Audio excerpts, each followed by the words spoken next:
আসসালামু আলাইকুম ওয়া রাহমাতুল্লাহ। মহান আল্লাহ তাআলার কাছে শুকরিয়া যে আল্লাহ সুবহানাহু ওয়া তাআলা বাংলাদেশের মতো চমৎকার একটি দেশে আমাদেরকে বসবাস করার সুযোগ দান করেছেন, আলহামদুলিল্লাহ।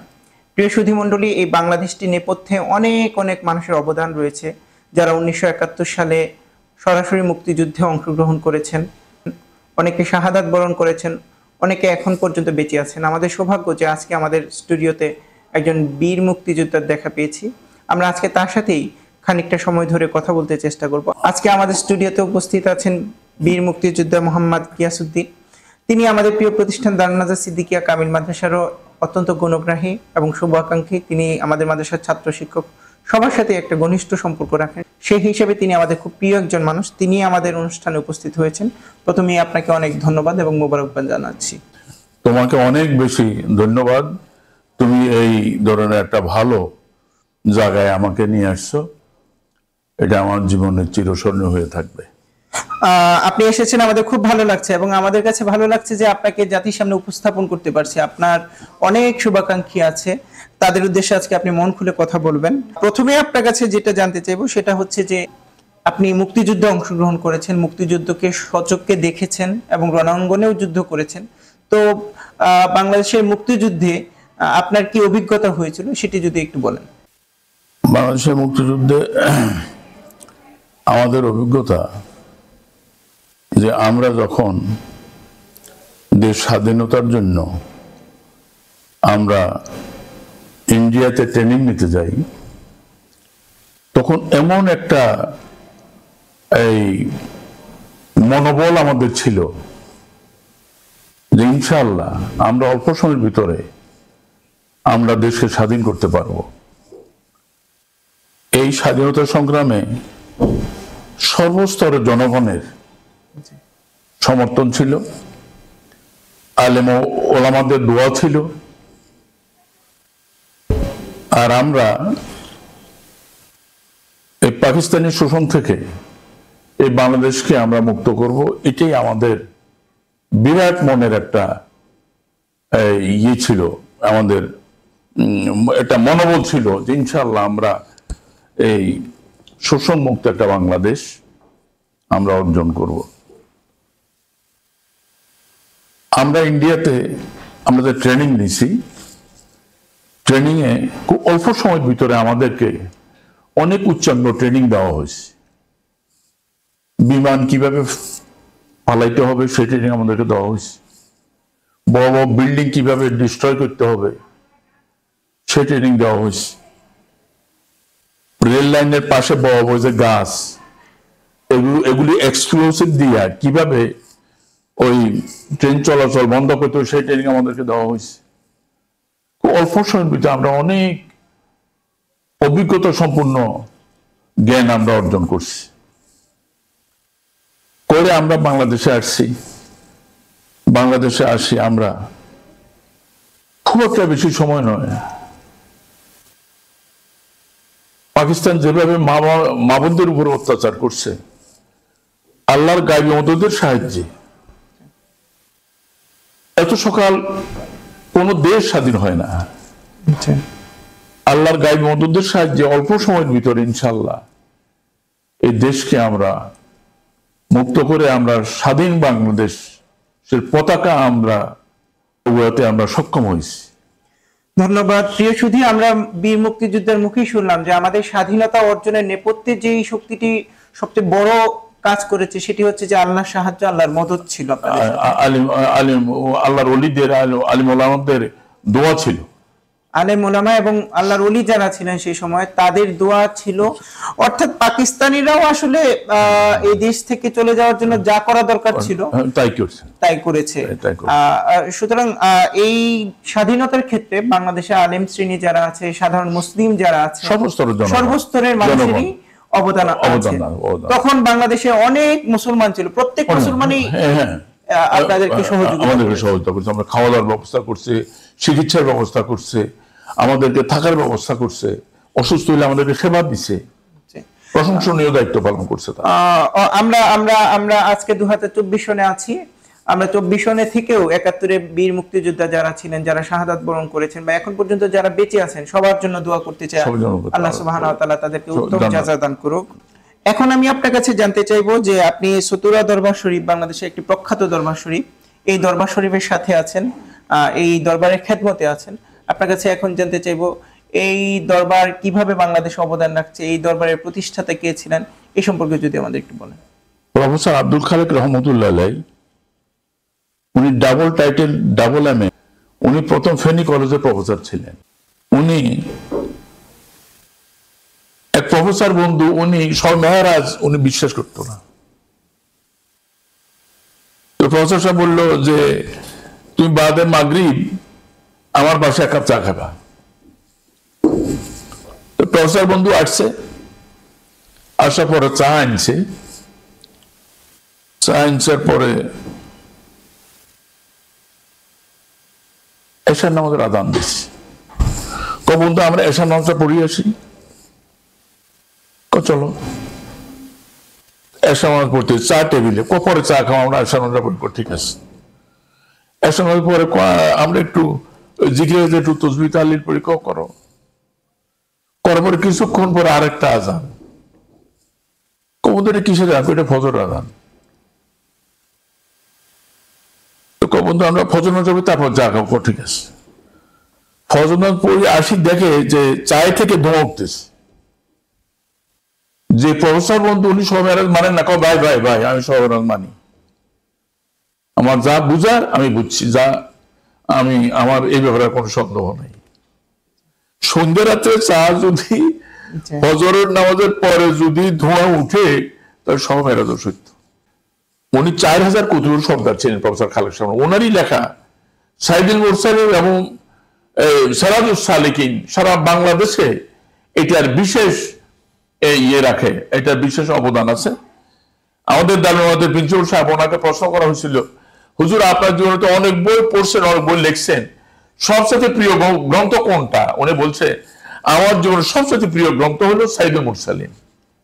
এই হিসাবে দারুন নাজাতের ভিতরে সাইদুল মুরসালিনের এটার এত বেশি চাহিদা, চতুরা শরীফ থেকে আমি বহু সাইদুল মুরসালিন সালিকিন আনি এখানে শিক্ষক ছাত্র এদের ভিতরে আমি সরবরাহ করছি, তারা এটা পড়ি যথেষ্ট উপকৃত হয়েছে। জি, আমারও সাইদুল মুরসালিন পড়ার সুযোগ হয়েছে এবং এটা আমি তোমাকে এক কপি দিয়েছি। হ্যাঁ, আপনি দিয়েছেন।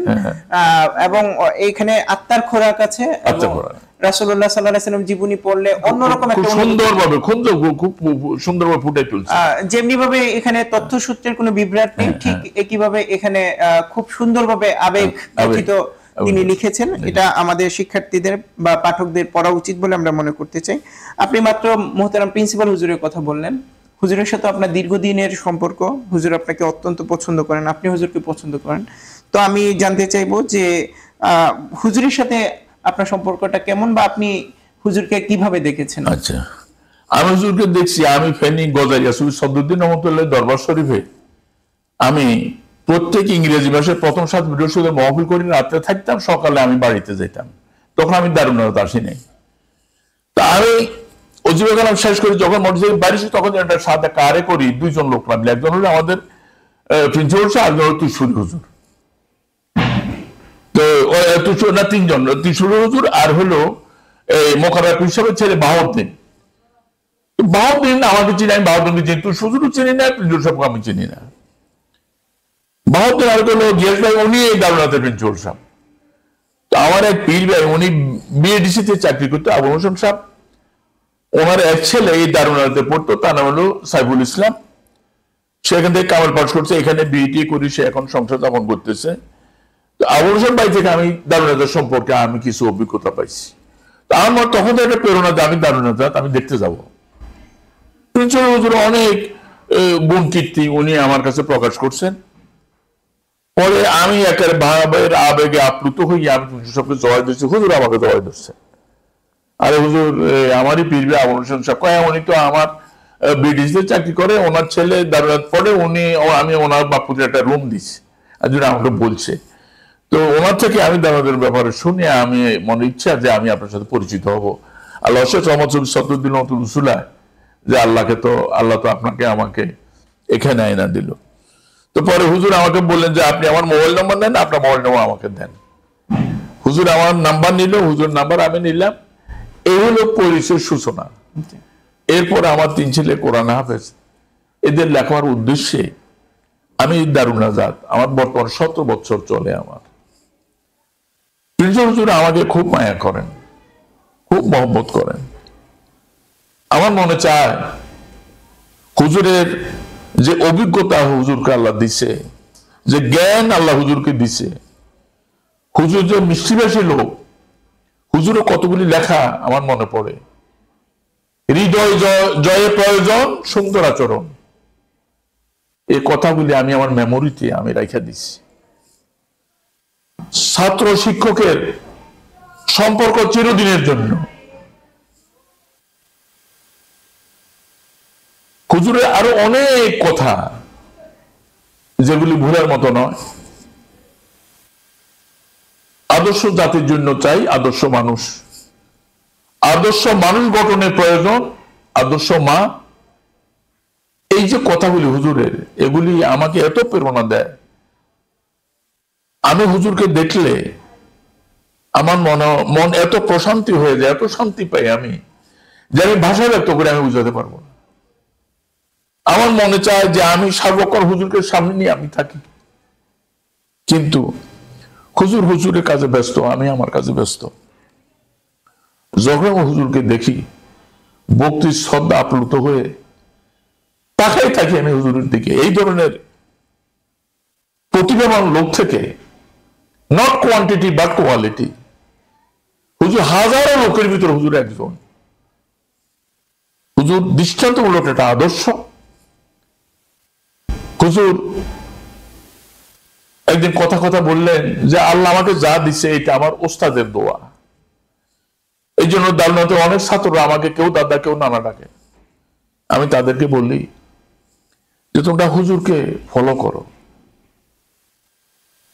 যে হুজুর, এবং এই দোয়াটাই করবা যে আল্লাহ হুজুরের মতো আমাদেরকে বানাইয়া দাও। হুজুরকে আল্লাহ যাহা দিছেন, হুজুর প্রত্যেকটি কথা অত্যন্ত অর্থবহ। আমরাও দেখেছি যে হুজুরের কথার ভক্ত আসলে আপনি আছেন, বাংলাদেশের অনেক শীর্ষস্থানীয় মানুষরা হুজুরকে পছন্দ করেন, হুজুরের কথাগুলোকে পছন্দ করেন। আমরা চেষ্টা করেছি হুজুরের বক্তব্যগুলোকে একসাথ করে জীবনের পাথে 1 2 3 4 খণ্ডে এগুলা তো আমরা চেষ্টা করবো। আমরা পাঠকদেরকেও বলতে চাই বা আমরা শ্রোতাদেরকেও বলতে চাই, আপনারা অবশ্যই প্রিন্সিপাল হুজুরের এই কথাগুলো সংগ্রহ করার চেষ্টা করবেন।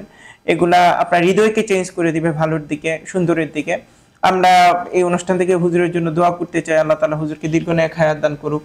এবং আপনি যেটা বলে থাকেন যে হুজুর যেন এই তার যে পরিশ্রম, সেই পরিশ্রমের ফলটা যেন উপভোগ করতে। হ্যাঁ, হুজুর একদিন কথা বললেন যে গিয়াস ভাই, আল্লাহ আমাকে 20 বছর হয় আমি দারুনাতকে আমি সাজাইয়া দিতাম। এখন আমি দোয়া করি যে আল্লাহ 20 বছর নয়, যতদিন হুজুরের এই পরিকল্পনা বাস্তবায়ন হওয়ার পরে উপভোগ করার মতো সেই সুস্থ নেখাত আল্লাহ হুজুরকে দান। আমরা এইটাও চাই এবং সেই সাথে এটাও চাই যে আল্লাহ তাআলা যেন হুজুরকে যোগ্য উত্তরসূরি দান করেন। হ্যাঁ, হুজুর সবসময় মনে হতে পারে যোগ্য উত্তরসূরি। আমরা দোয়া করি আল্লাহ হুজুর মতো যোগ্য উত্তরসূরি দান করো। এই দারুণ এখন এসব আমাদের ভিতরে সেরা মাদ্রাসা। আমরা একেবারে শেষের দিকে চলে এসেছি। আমরা এখন আপনার কাছে জানতে চাইবো যে আপনার দারুন নাজাত সহ বাংলাদেশের বিভিন্ন জায়গায় আপনার অনেক ভক্ত আছে, আপনার অনেক শুভাকাঙ্ক্ষী আছে যারা আপনার কল্যাণ কামনা করে বা আপনি যাদের কল্যাণ কামনা করেন। তো আপনার ভক্ত বা শুভাকাঙ্ক্ষী যারা আছে তাদের উদ্দেশ্যে আপনি কি বলতে চান? ওদেরকে আমি যেখানে তাদের সাথে দেখো, আমি দারুন নাজাতের দাওয়াতটাই তাদেরকে দেই যে তোমরা একবার দারুন নাজাত তোমরা আসি দেখো যে হুজুর একটা ইবতেদায়ী মাদ্রাসাতে উনি অংশগ্রহণ করছেন। হুজুর যে অবশ্যই এটা একটা কচুর বাগান ছিল। হুজুর নিজেতে কচু গাছ কাইটে সালার বস্তা দিয়ে উনি বাথরুম সারতেন। আর সেই জায়গায় হুজুরের চোখের পানি, আল্লাহ ওলিদের চোখের পানি, কত বিশাল প্রতিষ্ঠান হয়ে গেছে, কত বিশাল প্রতিষ্ঠান হয়ে গেছে। এটা হুজুরের উল্লেখযোগ্য একটা এই প্রতিভার এটা প্রকাশ বলে আমি মনে করি। এবং আল্লাহর হুজুর তো বছরে কয়েকবার মক্কা শরীফ, মদিনা শরীফ উনি বড় হজ তো করেন ইনশাল্লাহ, উনি ওমরার জন্য বছরে কয়েকবার উনি যান। উনি শুধু দারুল আজম মাদ্রাসা নিয়ে ওনার একমাত্র চিন্তা, দারুল আজম মাদ্রাসা ওনার একমাত্র চিন্তা যে আল্লাহ আমার পরে যোগ্য উত্তরসূরি আল্লাহ তুমি এখানে বানাও। আমরাও হুজুরের কণ্ঠে কণ্ঠ মিলে আমরা বলি আল্লাহ হুজুর প্রিন্সিপাল হুজুরের মতো যোগ্য উত্তরসূরি তুমি দারুনাতের জন্য আল্লাহ তো উপহার দিও আল্লাহ। জি প্রিয় সুধী, আমরা একেবারে অনুষ্ঠানের শেষ পর্যায়ে চলে এসেছি এবং দারুন নাজাতের কথা দিয়ে আমরা শেষ করতে চাই। প্রিন্সিপাল হুজুর অনেক কষ্ট করে এই প্রতিষ্ঠানকে গড়ে তুলেছেন এবং এই প্রতিষ্ঠানকে যদি আমরা শেষ অবধি নিয়ে যেতে চাই তাহলে যেটি দরকার সেটি হচ্ছে যে মুহতারাম প্রিন্সিপাল হুজুরকে পুঙ্খানুপুঙ্খভাবে অনুসরণ করা। তিনি যেই চিন্তা, দর্শন, আদর্শ, মাসলাক নিয়ে এই প্রতিষ্ঠানটিকে গড়ে তুলেছেন, সাজিয়েছেন, আমাদের উচিত প্রিন্সিপাল হুজুরকে অনুসরণ করে একই চিন্তা, দর্শন, চিন্তা, আদর্শ এগুলো মাথায় নিয়ে দারুন নাজাতকে সামনের দিকে এগিয়ে নিয়ে যাওয়ার চেষ্টাটি করা। যদি সেই চেষ্টাটি করতে পারে তাহলে দারুন নাজাত অবশ্যই ইতিহাসে জায়গা করে নেবে, এতে কোনো সন্দেহ নাই। আল্লাহ সুবহানাহু ওয়া তাআলা দারুন নাজাতকে কবুল করুক এবং দারুন নাজাতের সাথে আমরা যারা সংশ্লিষ্ট আছি আমাদের সবাইকে আল্লাহ সুবহানাহু ওয়া তাআলা দ্বীনের জন্য কবুল করুন। আমিন। আসসালামু আলাইকুম ওয়া রাহমাতুল্লাহ।